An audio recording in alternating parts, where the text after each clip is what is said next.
I want to welcome everybody to Fit as a Fiddle Plus. When we talk about being fit as a fiddle, we talk about being fit not only physically, but also emotionally, spiritually, and financially and mentally. It's the whole person, it's the whole being when we're talking about being fit as a fiddle.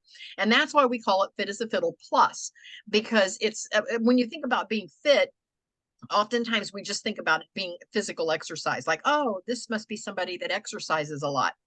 And it's more than that. It's the whole person. And one of the biggest components of stress for today's consumers is financial stress. A lot of folks, they have anxiety, and next thing you know, they're having physical problems, they're having relationship issues. There's so much that's tied to our finances. And nowadays, our finances have transitioned to the fact that we're now mostly online. We do our banking online. We take care of even connecting with family members online. We have Facebook, we have Instagram, we have FaceTime on our phones. Everything is so electronic that I wanted to talk about that.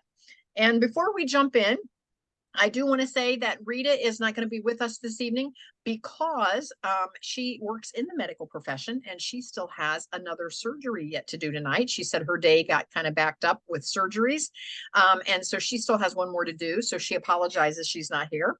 And then we had Leela Khan was supposed to be our guest. We'd already announced that. And Leela called this morning and is ill today and wanted to know if we could give her a rain check for another date. So Linda Thomas is with us. And so I was just telling Linda that I feel like I've been living in an alternate reality today because everything seems to have changed. But you know what? Somebody out there needs to hear this message. So it's the perfect time. It's perfect timing, because when something like this happens, you can stress about it. And again, there goes your health. Or you can just roll with it and say, you know what, someone out there needs this message. So that's what we want to do tonight, is actually talk about all of the electronic life that we're all living. And when you talk to our kids, the 10-year-olds, that's just a part of their everyday existence. They don't even know of a life without all of the technology. And my 10-year-old grandson, he entertained himself all summer leading up to school starting. He entertained himself all summer playing with an electronic fitness game in the living room. I mean, he can play tennis with himself. He can play baseball with himself by doing it electronically. And it doesn't even occur to him it doesn't occur to him that somebody old like me doesn't even know how to do that. Because that's his whole world right now, and he loves it. And so we need to embrace it. It's not going to go away. We're going to even see more of it. And so with that, I want to introduce Linda. She is a writer. She's also a speaker, and she is a coach with a wide-ranging life and business experience. Now, it all comes together for her beautifully because she helps people live lives of greater effectiveness, meaning, and abundance. Now, Linda, and I've known her for a while now, she is the founder of the Legacy of Love Project. And we're going to talk about that for a moment tonight, too. It's a course that enables its members to forever change their lives and the legacies that they leave for the ones they love. And one of the biggest legacies is all of your digital assets. So with that, I just want to talk a little bit more about holistic health. It's about taking care of all the parts that make us who we are. It's like having a toolkit to keep us feeling our best. Our thoughts, our feelings, spirit, and even how we handle money are like pieces of a puzzle that fit together. Just like a team of musicians playing together to make music, our well-being works best when everything is in harmony. So taking care of our money, which is called financial health, is like keeping our instruments in tune. When we manage our money well, we worry less and we enjoy life more. I know I do. Holistic health also reminds us to think about what we'll leave behind and how we'll be remembered when we're no longer here. It's like writing the ending of a story. This includes making sure that our digital things like photos, how many photos? Oh, hundreds and thousands of photos, emails, social media, are taken care of so that they can be a part of our legacy as well. So it's like leaving a treasure for our loved ones, not a burden. So by taking care of our whole selves, including our money, and all of that digital assets that we leave behind, we can live meaningful lives and make a lasting impact even after we're gone. So, Linda, before we get started, give me just a little bit of your background. How in the world did you decide to start this Legacy of Love project to begin with? Because I'm going to tie it all together. So, how did you get here? Oh, a long and winding road. So many years in business. So you pick up the skills of working with people, organization, some bookkeeping, some financial pieces, and all of that. And was in business with my late husband until he passed. And so that's an important part of the journey, the difficulties that we went through together with his health and his passing. And then for a while, I punched a time clock for other people, did not like that, and began branching out into speaking and coaching on my own, and working with one particular client who was older. I already had a mindset about end of life and planning for a transition of the body and of affairs. And so as I worked with her, I could envision the difficulty that her family would encounter, because her digital affairs and her business affairs were in disarray, let's say. And as all of these things came together in my mind and my heart, I just began creating this course. And it was like, oh, people will need this, people need that, people don't know this, I need to include that. And it just kept coming. And then as we'll talk about tonight, there is the aspect of the legal protections or lack thereof that most people know nothing of. And so all of this kept getting woven into the course, and that became the Legacy of Love project. Wow, that's amazing because it's all the information that we need that we don't know we need. Mm-hmm. We don't know we need it until it's too late and we've lost a loved one. And I don't know about some of our listeners, but when we lost Mark's dad, he had published a book, and we cannot even locate who his publisher and how to even get that digital asset because he had self-published. And so we're still working on trying to figure that out. And he's been passed for several years now.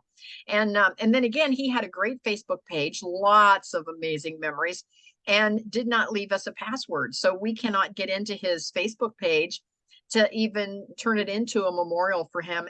And, 97 years, and he was a professor at a university, and so many lives that he touched over his 97 years. And it's like there's no footprint of him that we can keep going. And we would love to keep that going. So I get it. And again, you don't know that you need it until it's too late. Yeah. And so explain to us what exactly are digital assets, because some of our listeners may not understand everything that's included in a digital asset. Yeah, I mean, in a word, it's the things that are stored online digitally. But I mean, our lives are so wrapped up with the online world now. It can be your email accounts, it can be your photos that are stored, it can be if you have a Microsoft Word account, and and you elect to store those documents in the cloud. It can be if you have Dropbox or Evernote, if you have Apple iCloud. I mean, I have all so of many, those. I all have the all of above. those. Right. And then what if you are in business or are a digital creator? Now you have domain names to keep track of. You have web hosting, blog hosting. Who knows what all the amazing things are, and a YouTube account, or maybe a Vimeo or some other video storage account. You are accumulating so many hard-earned assets that you've created with your intellectual work and effort and blood, sweat, and tears. And heaven forbid that access would be lost. I get it. I get it. Now, would you say that people these days are living dangerously when it comes to the care and protection of that digital property? I think they are, because they have no idea how precarious this all is. I mean, they get hit by a bus, as the saying goes. And worst case, they're completely removed from this earth. Best case, they're in a hospital. But either way, they are no longer able to handle their affairs. Will anyone be able to handle those for them? Will anyone have access? I mean, many people, a large proportion of people, do not have a will in place. And we can have a discussion a little bit later about a power of attorney and Mhm. why that's important. But I mean, we're just walking around pretty much blindfolded.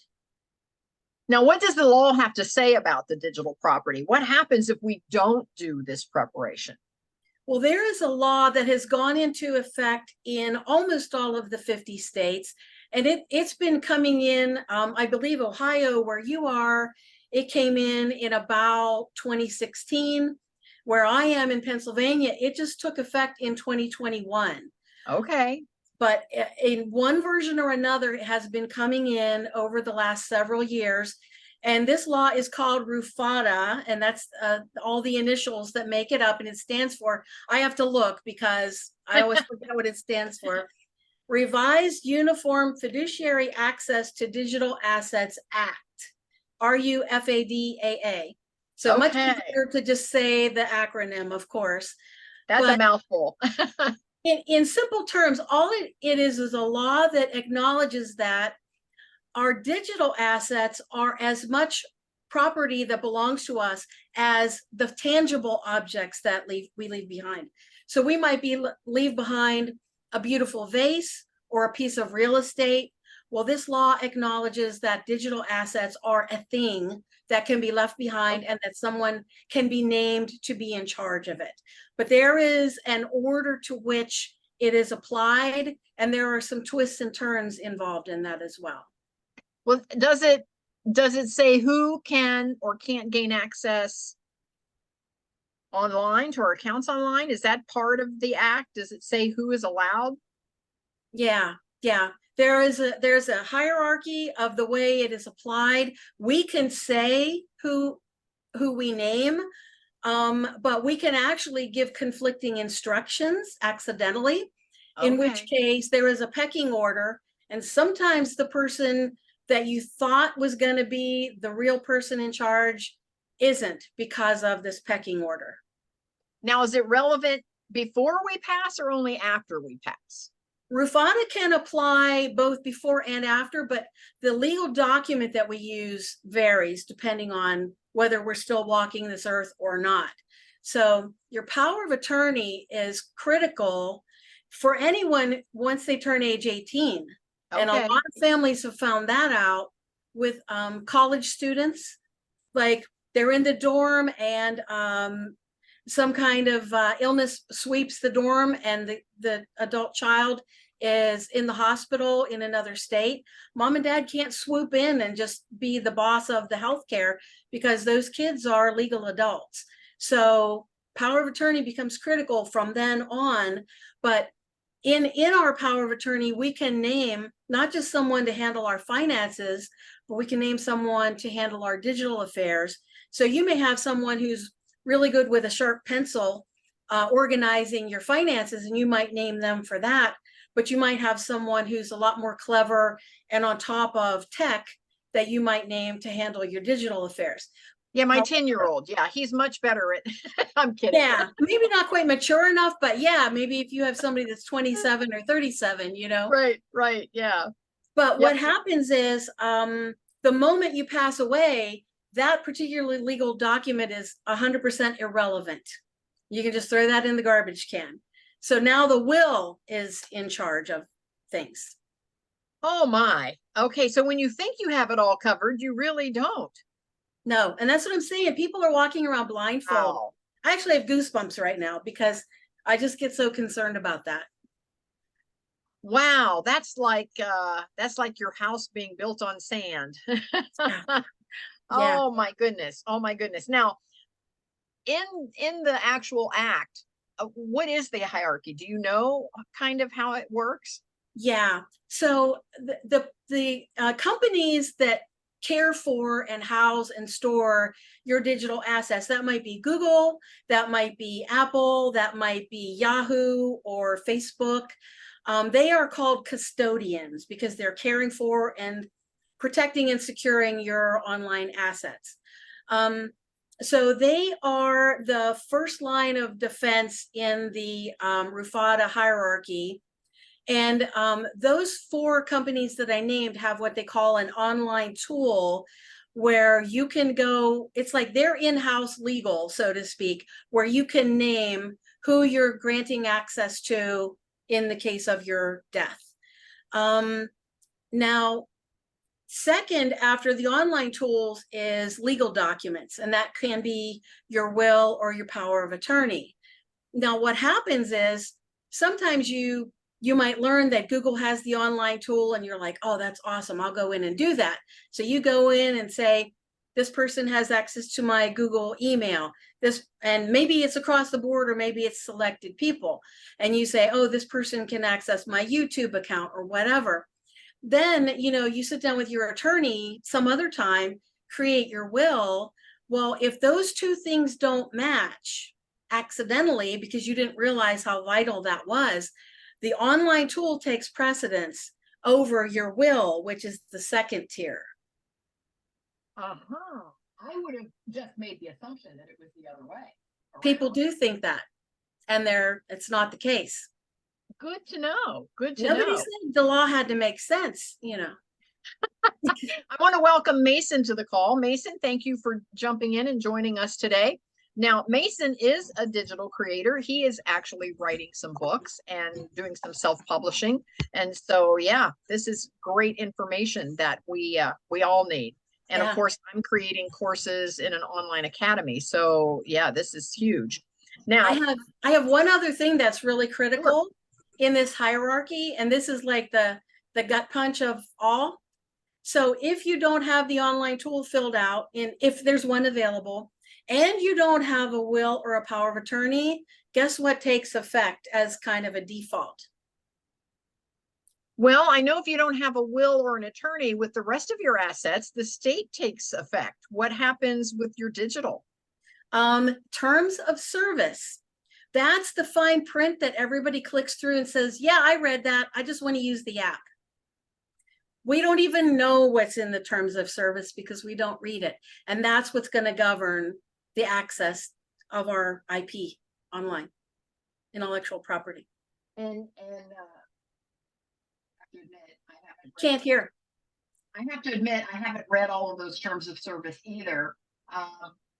What's the common terms of service? What does it say? Who is in charge of your digital asset? And I know they're probably different, but give us an example. Well, if have you ever signed a contract with any company and they wrote the contract? It's all in their favor. They have all the power, and that's the way the terms of service is, pretty much. Okay, so basically they're absorbing your content. I don't know if they absorb it, but it's going to be that nobody else really has access because their contract is with you, not with your adult child, not with your spouse. So if you don't have a power of attorney in place, you haven't made any decision within the app on who's going to follow in your footsteps, and you don't have a will or an attorney that you're relying on, a lot of that content could just simply disappear, not be accessible to anyone. Right. And then basically, if you or your family wants to fight it out, now they need to get a court order. So now you're adding cost and time, delays, and hassle. Okay. Wow, this is huge, Linda. Yeah. Now let's go to a same topic, but a little bit of a different question. What about all those passwords? Because, I started off early on, and I don't know about the listeners today, but I started off early on thinking, you know what, I'm just going to use the same password for all my apps because that way I don't have to remember all these different passwords. And that worked for like the first week. And then, of course, I wanted to download an app that said, oh, you have to have a special character. You can't just have a word, you have to have a special character.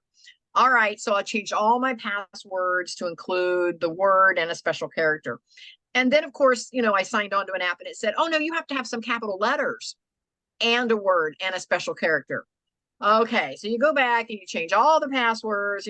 Oh no, now you have to have a capital letter, a word, a number, and a special character. And so then I'm like, okay, I'm still there. I can just make all of them the capital letter, the word, the number, the special character, and then comes to my banking. Oh no, you have to change your password every 3 months and you can't use a previous password. What am I gonna now? I gotta come up with a second password. Next thing you know, none of your passwords match. You're 10 years into this thing. You've got passwords flying all over the place. Some have capital, some don't. Some have a special character. Most of them have a number, but some still do not. How in the world do you take care of all those passwords? Yeah, well, first of all, let's talk about, I'll call it password hygiene. So, I mean, well, here's two of the really bad ones that too many people do. 1, 2, 3, 4, 5, or the word password. Now that we've gone to the special characters, we've kind of gotten away from that. That was the standby for many years with people. You definitely want them to be unique, because if the bad guys figure out that, your Facebook account password, and it's the same as your bank and your Gmail account and whatever, and your YouTube account, they can get into everything. So we definitely want to have some variety and not be using the same one over and over again. Another thing is, you don't want to use words that are like right out of the dictionary, like, I don't know, Sierra. I'm just making up a word. I mean, that's a word in the dictionary. So if the bad guys have a tool that can click through and figure out letters, it's going to recognize words in the dictionary quickly and solve your password way more quickly. So you want it to be random. So I have a little tip that can sometimes be helpful. And there are like randomizer tools that'll make up a password, and those get really bizarre because they're like 16 or 20 characters long with crazy, very random combinations that you'll never remember in a million years. But to make a password that you can remember, this is a kind of a user-friendly one. Make up a sentence that you can remember, and then use the first letter from each word in that sentence. And then you can get at least one capital letter in there. You'll have upper and lower. You can change one of the letters into a number, or maybe the sentence has a number, so you can put a number in there, and you can substitute a special character, or throw in an exclamation point, a dollar sign, a pound sign, or whatever, and you got the combination of things, but it's in a format that you've got half a chance of remembering.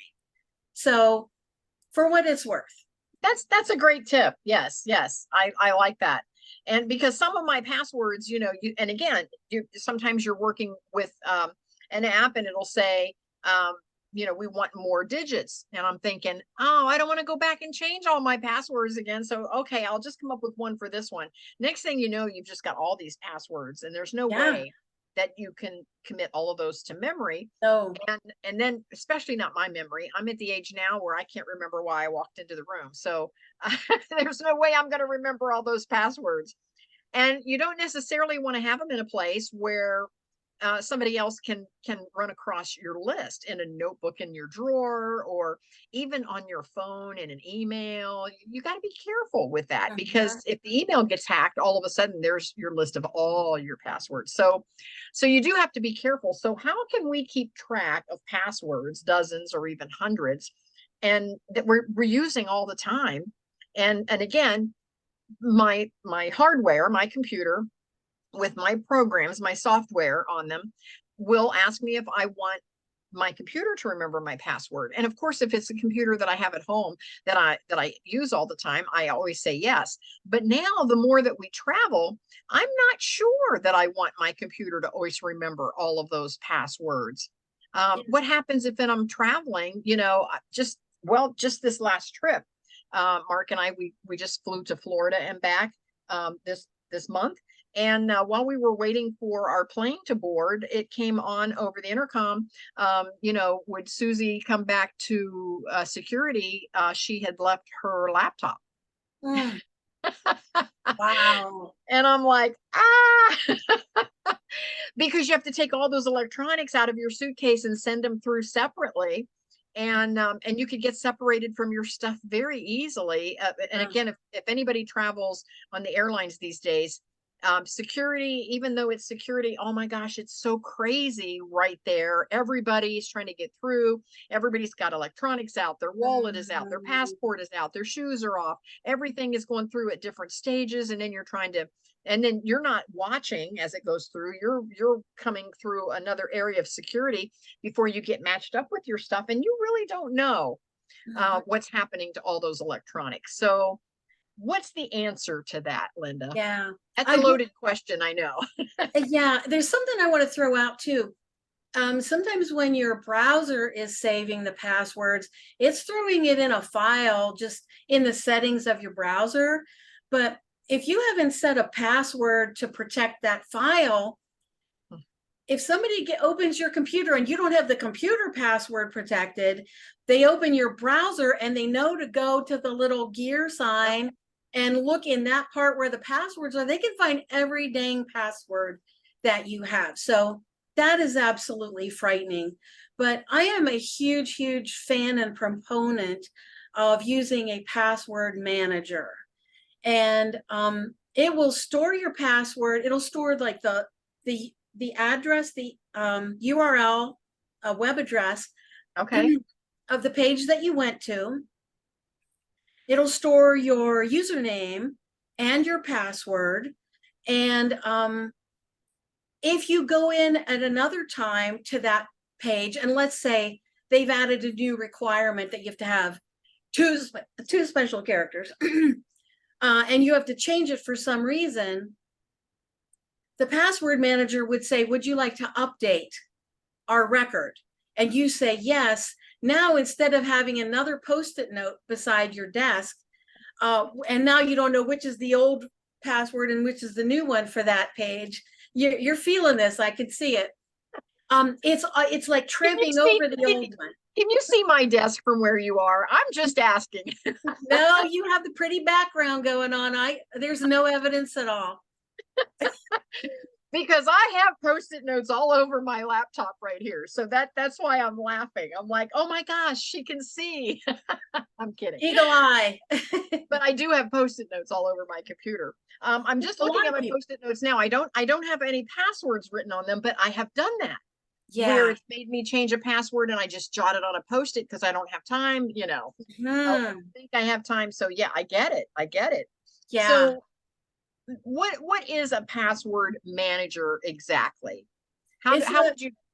Yeah, it's a software program.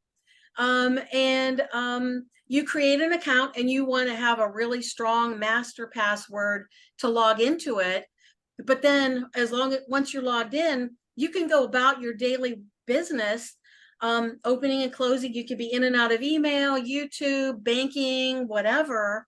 And when you go to that web page, it'll say, oh, I see. Let's say we're talking about Facebook, just to keep it really simple.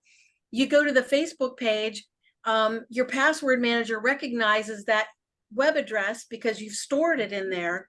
And it says, oh, I have a password for that. Would you like to use it? And you just press the little button, it fills it in and you're in. And it has streamlined my daily life to the point that I couldn't get along without it. I truly couldn't. And just knowing that I haven't lost passwords to so many different types of digital assets that I have, it's wonderful. Now, a couple of questions about the actual software. Can you load it on more than one device? Because I work on my laptop, I work on my tablet, and I work on my phone. Yeah, each company, they have their own terms. It might say you can use it on all your devices with that one password for you, or it might say can load up on 3 devices or whatever. So you just look at it, and then you can get it for yourself and your family. For a business, there's like for yourself and a team, there's all Okay. different packages depending on what you need. Okay. Okay.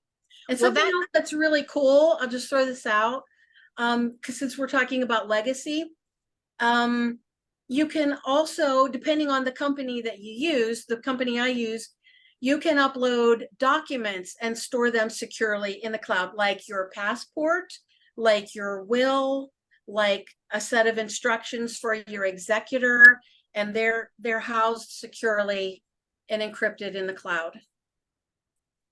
wow. Wow, wow, wow. Yes, making some notes on that.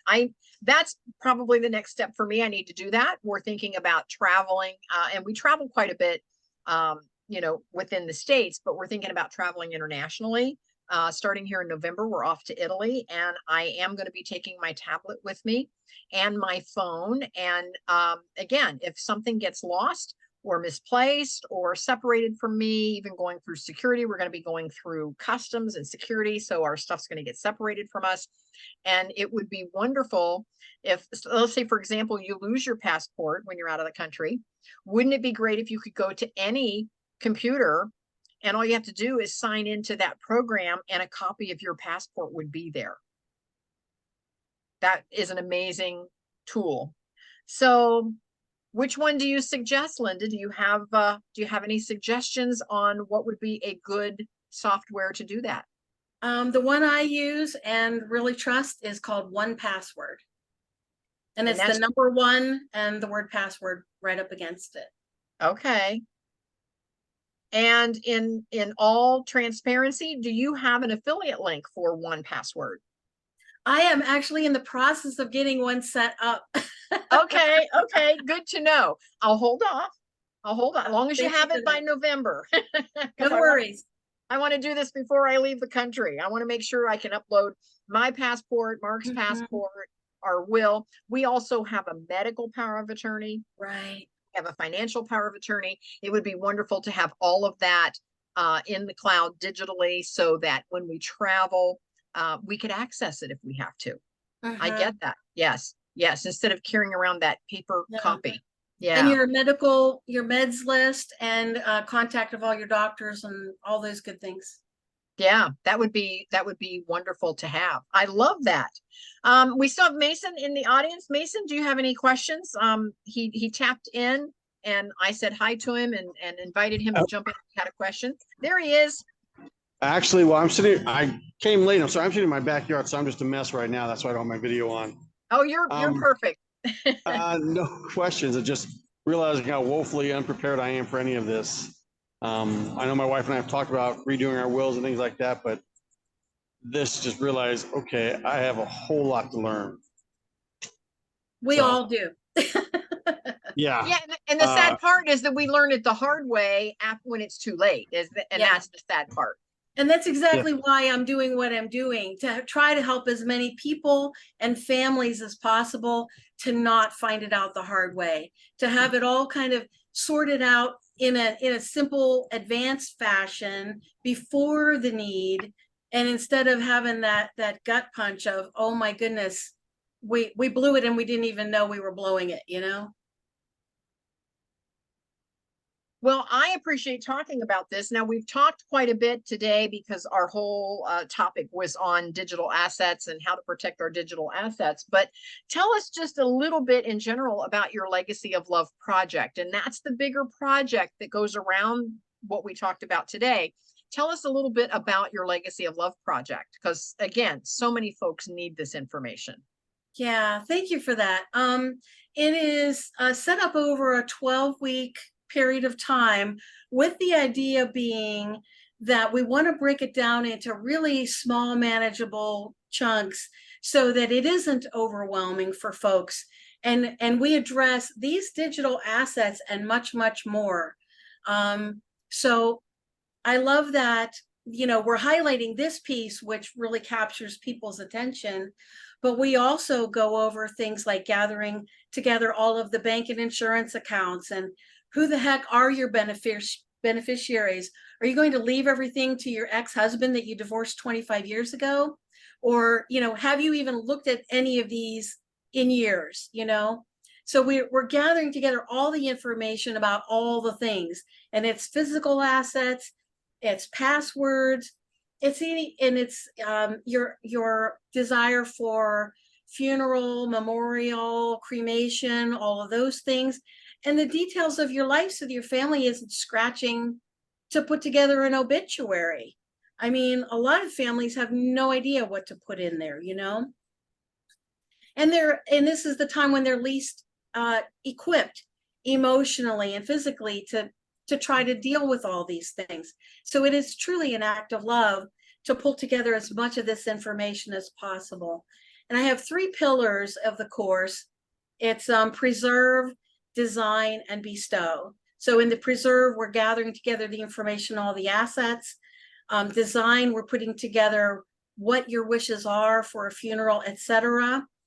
But also designing what I'll call a continuity plan for your spouse, your children, or your executor, so that, let's say you leave behind a spouse and you were the one that always paid the bills. How will they know how to pay the electric bill online? They won't. How will they know? Maybe they don't know who the furnace repairman is, or who you like to take the car to for repairs. Or maybe they don't know which orthodontist the kids have their braces with. You know what I mean? There are so many things that can be just left completely hanging if one spouse or the other passes first.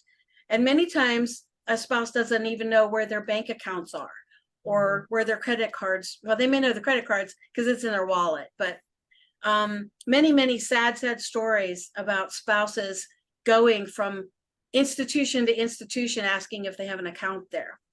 So, and then the bestow part is about giving, and that can be giving that you do before you pass in a personal experience with someone. It can be what's done through the will and what is done in gifts and experiences and messages after your passing, which is super cool.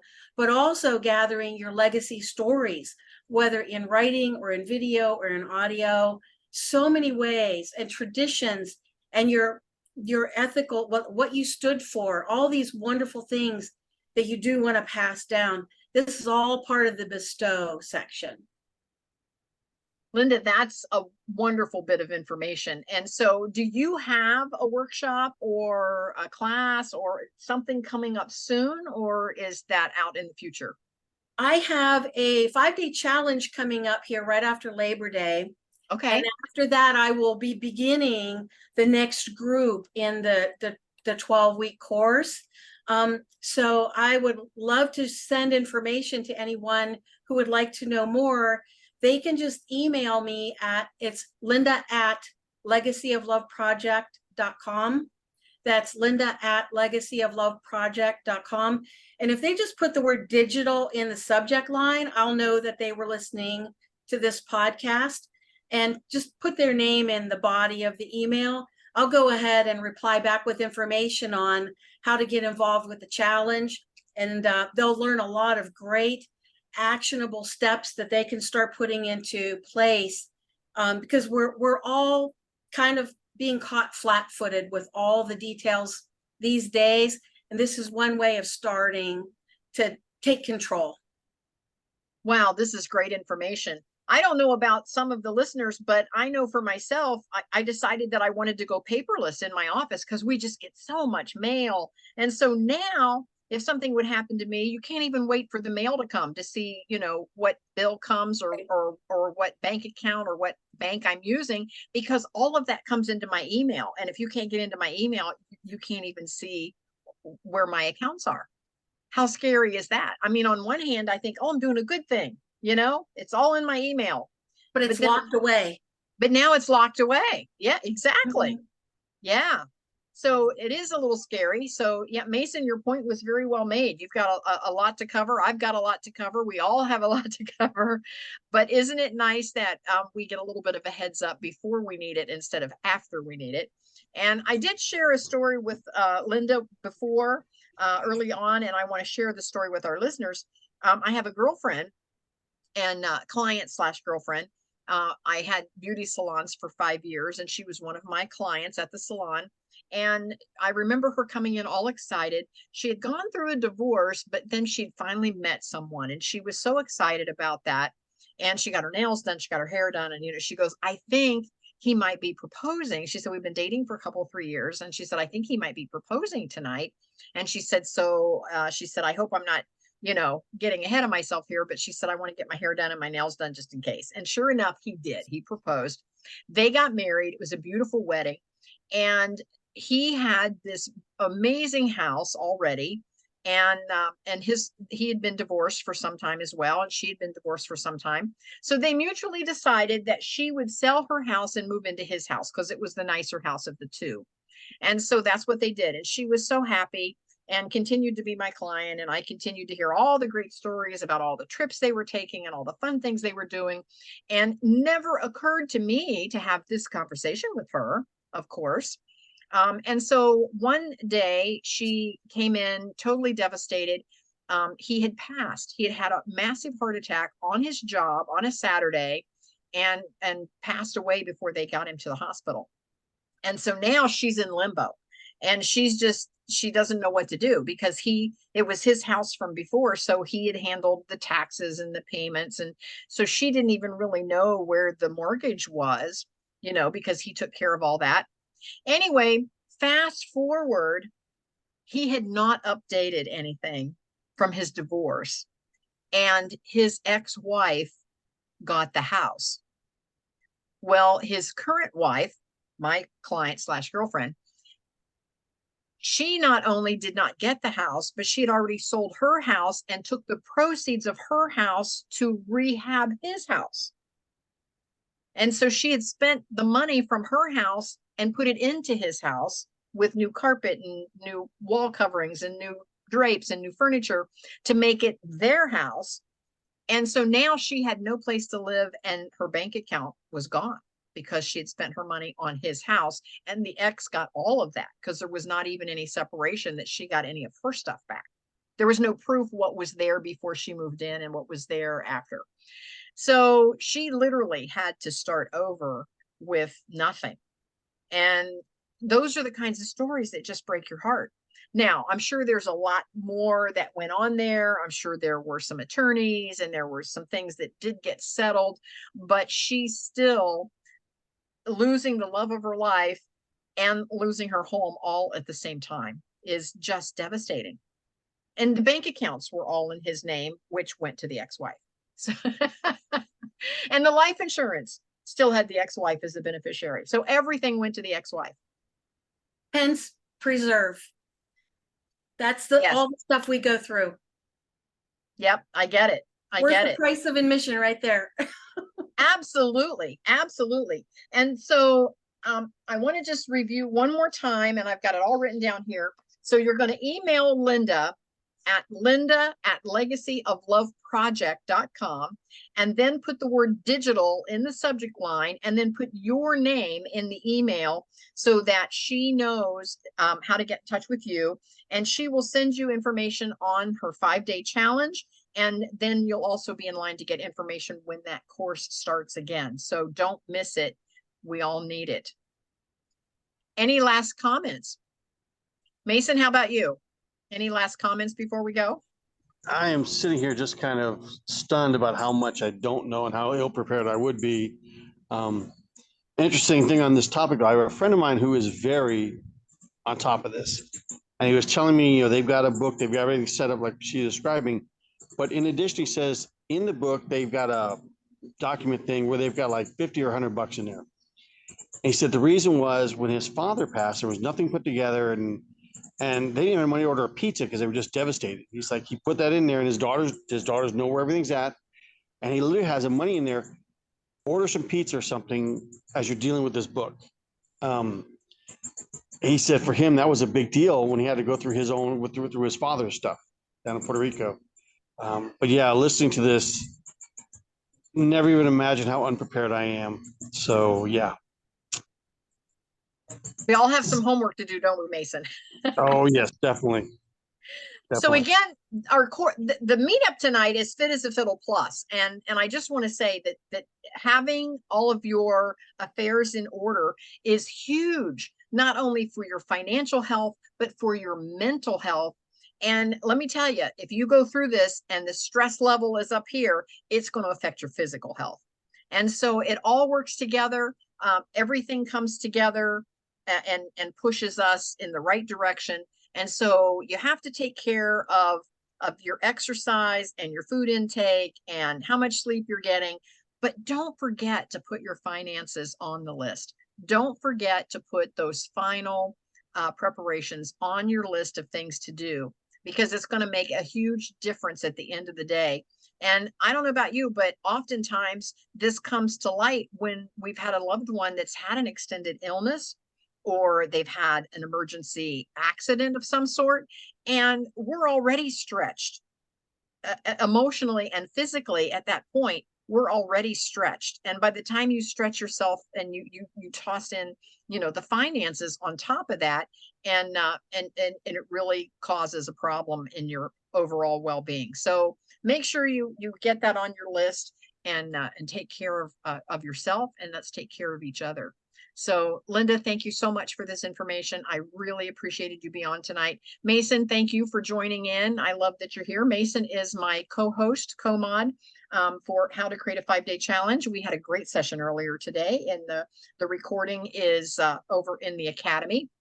If anybody wants to go listen to the replay, it is over there. And the replay of this will also be in the Kathy Benner International Academy. So if you're listening in, you can just Google Kathy Benner International Academy and scroll down to Fit as a Fiddle Plus for the free meetups, and you'll find the replay.